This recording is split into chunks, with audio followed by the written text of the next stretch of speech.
Have you ever taken a really long time to achieve a goal? Because it took me 30 years to achieve this goal.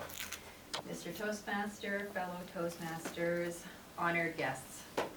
I grew up in the 70s at a time when parenting was optional. This meant we could run wild knowing that we didn't have to be home until the street lights came on. Keeping up with my 3 older brothers was a real challenge, but thankfully I had my trusty blue bike with the banana seat, and I was great for doubling all my friends.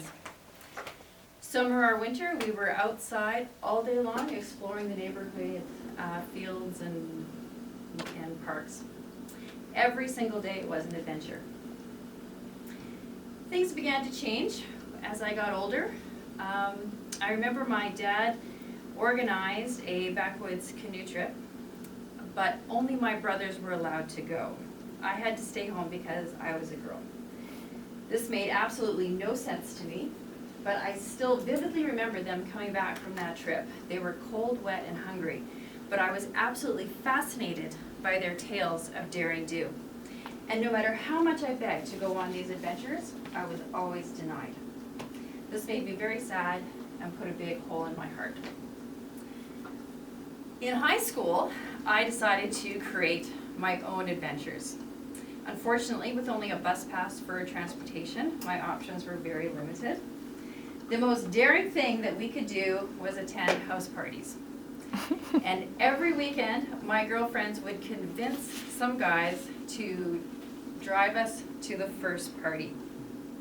This would eventually get shut down by the police when the neighbors complained, but that was okay. We would just hop in their cars and drive to the next party and the next and the next. Now, outrunning the cops was definitely an adrenaline rush, but it wasn't really my kind of adventure. I didn't like what I was doing, and it didn't fill that hole in my heart. I decided I had enough, and I was going to go straight.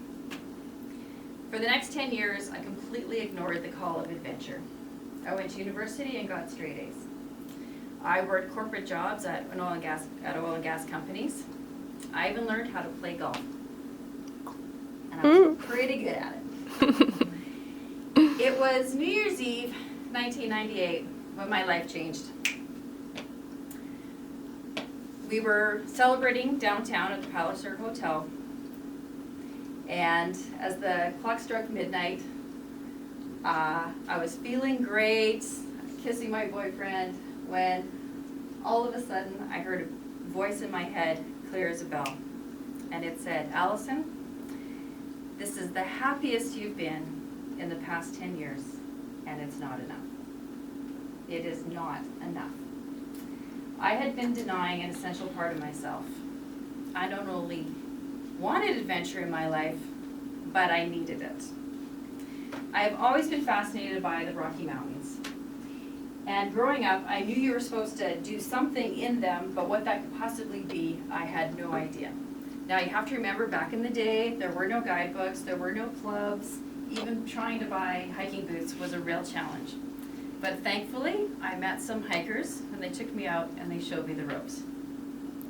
Now this was an adventure. Right from my very first hike, I was hooked.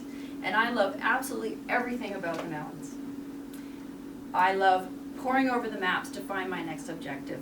I love dehydrating food for those long multi-day adventures. I even love the long days out. I do long glacier traverses.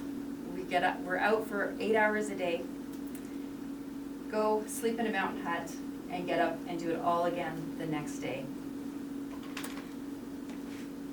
When I'm in the mountains, I feel an incredible joy and love. I feel surrounded and supported like I don't feel anywhere else in the world.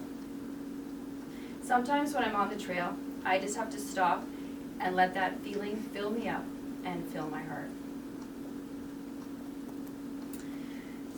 I have now been adventuring in the mountains for over 20 years. In the summertime, I hike, scramble, and mountaineer. And in the wintertime, I do 3 types of skiing.